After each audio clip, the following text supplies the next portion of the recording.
from 0 and 42 to maybe 40? a good roster. Did they lose They two lost other two games? more games. They lost two more games at the beginning of the right. season. So this is the Shanghai Dragons, of course, on a special episode of Plat Chat where we're reviewing their possibilities in 2020. And this roster really is just like they have so much potential on DPS. And not even potential. They just have so much talent on DPS. But the rest of it is a little all over the place. So let's have a look at this roster. I think we should start with the DPS just to really hype these guys I don't up. think we need to talk Dia. about it. Yeah. Dia, number 0. Yeah, 0 wins. Oh. Has he ever won a match that he played in? I don't think. Seriously, though? I don't think he has. Like, I don't think he actually has. Oh, no. Was he there when they won, when they first traded Gamsu? Really? I don't know. I'm going to look that up while you guys discuss the other DPS. Don't look it up. Let me talk. about the Let me roster. talk. Hey, we don't even really need to talk about these teams. You got DM, who is like up there with one of the best widows and hit scans in the game. You have Ding, who has just an insane Pharah. The nuttiest Pharah. Just the nuttiest. His Hanzo is very good as well. His Hanzo is actually. good. Like, he's just a very good projectile player. You have Fleta, which is another very strong hit scan player, but he actually has a couple of other characters under his belt. And then you have Lip, who played in the Chinese Masters or whatever that they called it recently, where they played all the Chinese teams against each other and impressed everybody. So Okay, that was a trash tier competition. You Yeah, can't that just was- give him credit. but you have to look at that and you go, okay, you can't say that he's not going to be able to compete at this level. He trashed everybody else. Okay, maybe he trashed everybody. I just don't take it as seriously. No. Because of the circumstances. But I get what you're saying. And I'm not trying to compare him to, Ersters or Edison's or all the fucking big boys of this DPS league, this kind of stuff. But he's there with DM, Ding, and Fleta. Yeah. It's Is anyone really overwhelming raw power. Yeah. Overwhelming raw power. Like, there is no meta that this team couldn't face because Yeah. DM's such a well-rounded hit scan player, can play everything hit scan, and then Fleta can play everything, and then Ding is like your specialist for certain stuff, and Lip, I don't know what the hell he plays, but he plays a variety of different heroes. Yeah. So far from what we've seen, and who knows how deep his hero pool goes. This is a team more so than any other team in the league that's led by their DPS. Yeah. Now, in terms of Dia, he has once won a match on the Overwatch League stage. It was a community countdown 1v1 Ashe game where he won against Danye from the Paris Eternal. Aside from that, he has never won a game. Wow. As far as I'm aware, at least according to over.gg, which may not be accurate, but I mean, post in the comments if we're wrong. Otherwise, I mean, God bless that poor man. Raw power. Raw power. So their DPS, overwhelmingly good. So when you have a team that's that stacked in terms of DPS, all you're really hoping for is that the supports and tanks can hold their own or just set up some kind of just be solid structure. consistent. Yeah, I think we go over the supports first before we start just being rude everything over. So we have Izzyaki as the flex support. What was it like playing with Izzyaki, actually? Because from the outside, what it seemed like was his individual mechanics were very, very good. His ult timings were atrocious, but I couldn't really... A lot of the time he was like ulting to save people, and they died anyway, and I couldn't tell whether that was like fate was screaming, save me, and it just messed up every time, or whether Izzyaki just doesn't have a brain. I think he's a smart guy, but his mechanics are by far the thing that like leads him as a player. Right. I think he's an incredibly mechanically talented player. He can just play whatever he wants. I don't know if it was just the team and that he didn't understand English very well, because his English was very wasn't very good. Yeah. So maybe he just couldn't really understand how the flow of the game was. I'm actually really excited to see him on a good team like this and with players that he can really thrive under, and see if he steps up to the plate, especially on a Korean team as well. And then you have Luffy and Lee Jae-gon. Lee Jae-gon's main support from Runaway. Yeah. He's so talented. Yeah, he's really good. And that gives me hope, because I wasn't really ever impressed by Luffy. He was okay, but I think he had a decent Ana. I think Izzyaki and Lee Jae-gon is probably a solid support line. I don't think this is a team that will hold their own with a team that is trying to go, I would say, top 5. Yeah. The real question, the elephant in the room, is definitely the tank line. Yeah. It is. I also just want to note, because generally speaking, we've gone through these rosters thinking about the main support playing Lucy or Mercy. Yeah. It's possible that the main support ends up playing Moira or Baptiste or Zen or something like this. Yeah. And we could be in for very paradigm shifting metas where your thought process about the main support just shifts entirely. Yeah. And like the previous the previous main support qualities of I'm a really good team leader, I'm a good shot caller, I'm also good at Lucio and Mercy might end up just flying out the window for like, can you actually frag people? Can you aim? Yeah. Like, and that could end up turning all of this on our heads. So, somebody like Lee Jae-gon is in that kind of position where, okay, I actually think he's insanely talented and I've seen his Lucio and it's god tier, but if he ends up playing like Zen, but that's what's so great about this team is you have Luffy and Isayaki. Yeah, true. So they have those 3 supports that can sort of flex around if need be and fill that slot. But as you said, Custa, the tanks, like Lord have mercy upon them. Take us on a journey through the tank line. Who wants to do the honors? No, not me. Geggery Not me. is still on this team to just start from the top, just to sell jerseys, presumably. I have only seen her once recently. She was playing in the Shanghai Masters thing, and she came in to play Orisa. Lord help me if she makes the transition over to Orisa, because then you've got Stand1 and Geggery as your main tanks, and I have the least faith out of any tank line in the league. For that lineup. Envy wasn't even with them at the Shanghai Masters. I don't know if he's even on the team. I would be surprised if he get. Well, no one's going to pick him up again. He's literally being dropped from every team. Yeah. Like everything I've ever heard about him, never played with the guy, has been negative. Yeah. He's like the opposite of Hureg. Yes. Yeah, he is. That's true. The anti-reg. But then you have Void, which is... I refuse. A lot of people, they're like, okay, well, Void, he's very average. No, he's like above average. I think he's like kind of average. I don't think he's up there. Right. I really don't think that he's an above average off tank. I think you look at the potential tank duo of this team, and obviously you feel the Void as your off tank, but I do not have any confidence. Like, I'd want to upgrade from Void if I want to win a championship. The argument I think that most people would put across is something like, Void looks all right when he plays, and his stats are actually really good. He is presumably a decent player that nobody pays much attention to. And, when he was playing for the Gladiators, he was inting on Sigma, but in a way that helped the team. So, he's probably good. Yeah, but I just don't see it. Like, I'm not confident in Void. No. Like, sure, maybe he fits in and maybe he's enough because you literally have one of the most stacked rosters in the league. Like, I'm not even afraid to say that.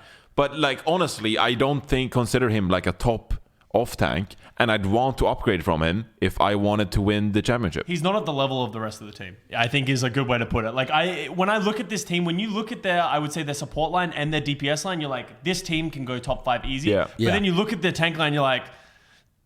I think Void earned most of his reputation on D.Va. And I think as we're shifting away from D.Va into more other off tanks, I think it's starting to show that he's not the top tier player. He looked uncomfortable on Sigma. But the Gladiators literally played, shove my shields as far forward as possible, and Surefour will run at people and kill them. And that was generally speaking their strat, and it worked. But Void still did look... what I like about Void, though, is that he is very aggro. And what you want when you have a very DPS-centric team is for your tanks to not be afraid to just push forward and make space for them. See, give your life for the cause. I don't know if I completely agree with that. I would love this team, actually, if they had still Gamsu still. Gamsu and Void, I think, would have been a good... Yeah. But then you have the problem that Void is a bit more aggressive and Gamsu is a bit more passive. Yeah. But I liked what sort of Gamsu provided to his DPS last season, where he's really set up Ding and DM for success. And then he could play the Wrecking Ball as well in a faster meta. I love his Winston playstyle. Would you want Dako to be on this team? He's still a free agent. So the big problem with Dako isn't as much his gameplay, but it's his personality. Yeah. And so it's like, hey, if we have super stacked supports and super stacked DPS, do you want a personality that made like a name of himself in last season as like a bit of a chaotic?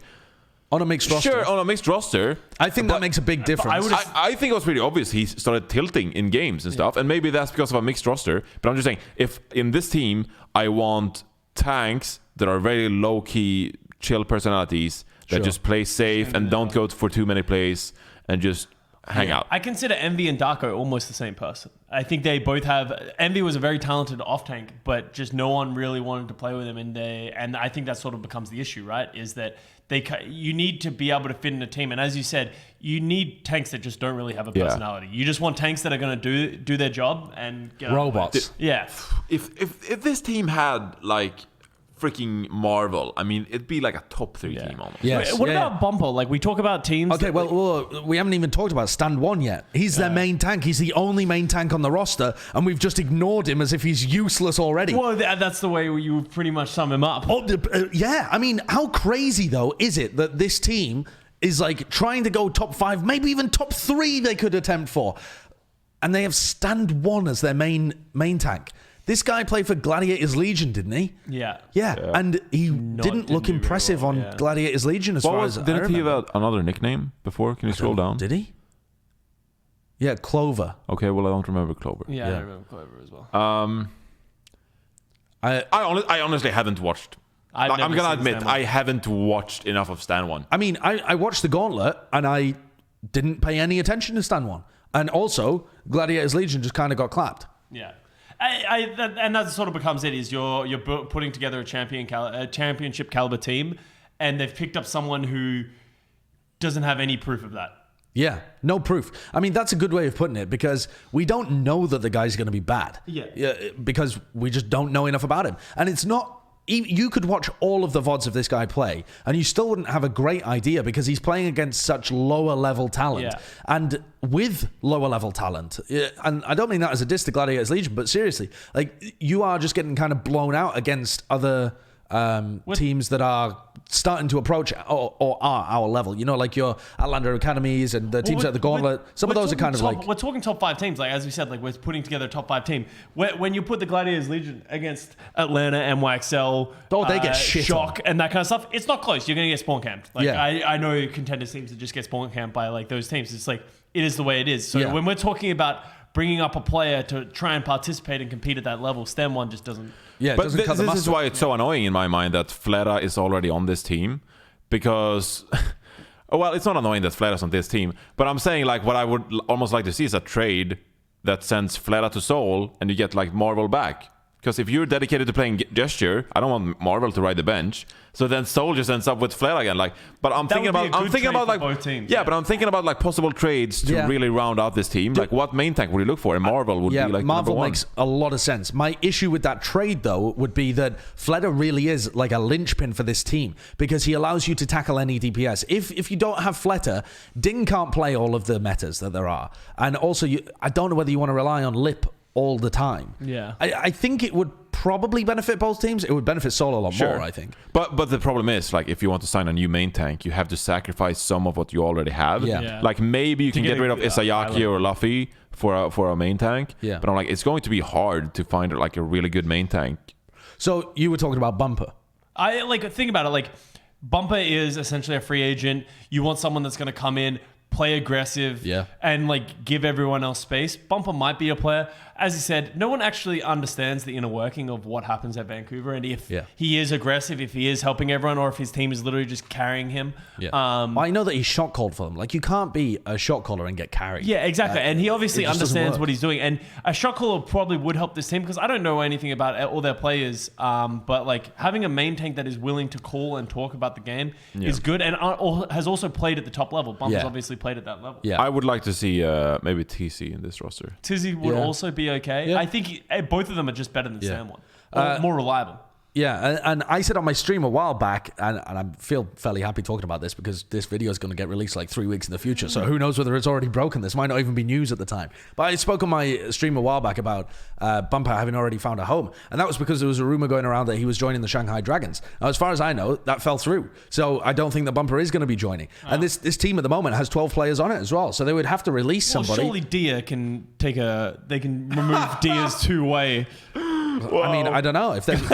Yeah, you would think so. Dude's only won one game. Yeah, or Envy, presumably. Like, you would get rid of I'm Envy. sure they could drop Envy as well. Yeah, something like that. You could make space for another person. Yeah, and there are 2 very obvious free agents available in Bumper and Tizzy. Yeah, but for whatever reason, that apparently fell through and is not happening. So I think that leaves an incredible hole in this team. Yeah, I agree.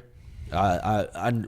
Where would you put them then? All right, so if we're saying that this is a incredible hold, they have a stacked roster other than that. Over under 13-15 last year, 11th. Over. Definitely over. Definitely over. But the thing is, do we put them in the 3s and the 4s? Do you think this team can stand up? I would almost put them at like I don't know if I want to put them 5 and move Atlanta up, but I think I would. I think. Oh my God, Atlanta is sticky as well.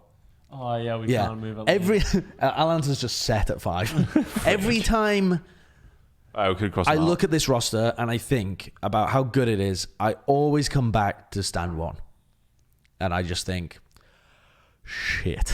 Okay, but think about it. This is a very important meta where main tank doesn't matter. Really, is kind of redundant. You don't know this is going to be the meta for the whole of 2020? Exactly, but like that's what I'm saying is they have time, and I think that they can do it. And everything else is so good. Like you cannot understate how good their DPS lineup is in any meta. Okay, so do you want to slot them in below Fusion? I think this team will do better than Fusion. I think this team will do better than Fusion. I think this team is so comparable to Atlanta. Not in terms of the way that it's built, but I think in terms of what I would expect from it, it's very similar, I think. I'm scared of Stand1 and Void. I'm same. Yeah. And well, then I here's the other thing as well. look at Philly and just the names of like Carpe and Fury, Alarm. You have 5 DPS on. You have 5 DPS technically, including Dia, on this roster. You can only field 2. Can you ever field 2 that are significally better than Atlanta's or Fusion's? Let's talk about the risks with this team, okay? Risks are Fleta is a bit washed up. Well, Yeah. okay, I was about to come out very aggressive against that, and then I was like, well, I suppose it's still a risk, so I made a weird noise. Fleta could be washed up because he's definitely had some lows over this. He has had some lows. He has was very high spanking highs. in the playoffs. Dude, Even recently, he was owning. I don't think he's washed. I don't think he's washed. I don't think he's washed. I understand the sentiment, but I don't think he's washed. And even if he is, I think either one of Lip or Fleta comes through. Yeah. It Okay. would be an unlikely world in which both when of them I fail. say washed, I don't mean he's out of the league washed. I mean like maybe he's like 12 to 15th. Yeah, but I don't think that's going to be the case. I think one of Fleta or Lip will be good enough. a top 5 Yeah. DPS, yeah. And you already have DM and Ding. Like, But this is going to we're be... comparing to like the Fusions and Atlanta now. I think and this so, like, DPS you lineup is need- better than Fusion's. Yes, I agree, because Fusions has to return to old glory in order to be as good as these Okay, people. well then I also look at Fusion and I'm like, you have Fury, and what if Sado is average? Yeah, and then so- you have yeah. Alarm, and I'm like, okay, so all of the strengths about Shanghai Dragons is quickly being reduced. But you have to consider that this is just a team built so differently to Fusion. You can't stack up the tank and the support lines against each other, because this team's just going to try and run over you with their DPS. Yeah, sure, I understand that. I'm just saying that I think you're underestimating a bit what Fusion are capable of. That being said, maybe we should just move down Fusion and then we put them at 6th, Shanghai Dragons. So move everything down? But we don't have enough teams to fill in 1, 3, and 4. We need to move Atlanta up. We need to cross out Atlanta we and need move them to up. move Atlanta up, yeah. So Atlanta needs to go up to 4? Yep. Yeah. My God, we were laughing at Avast putting them at number 2, but I mean, no, still there's that a is big still, difference that is between still, 2 and 4. Yeah. Very different. 2 is very different So than we're 4. going... Who's at 5? So Atlanta's here. Atlanta's Atlanta 4, here, and I think Shanghai are 5th. Yeah. Yeah, because I think there's a lot of potential for Fusion to be poor, and I think Shanghai will do very well against a lot of different teams. Yeah. Okay. Wow. I'm a fan. Look at that. Incredible. There we go. Yeah, and I think they'll go up overall as well. Incredible. Yep, I think that I feel. I think they need to pick up another main tank. Yeah, Oh, yeah. no, Please, absolutely. Please. They If need you to haven't make done it some by other now, choices. you're not going to. But please. Yeah. We need... it rarely happens that we see like a really juicy, perfect trade. But if these guys get a perfect trade with a new main tank, Yeah. I'll be the first one to sell out. Yeah, Yeah, for sure. the more I think about it, the more, if I'm in charge of Shanghai, I would take the Marvel Fleta trade.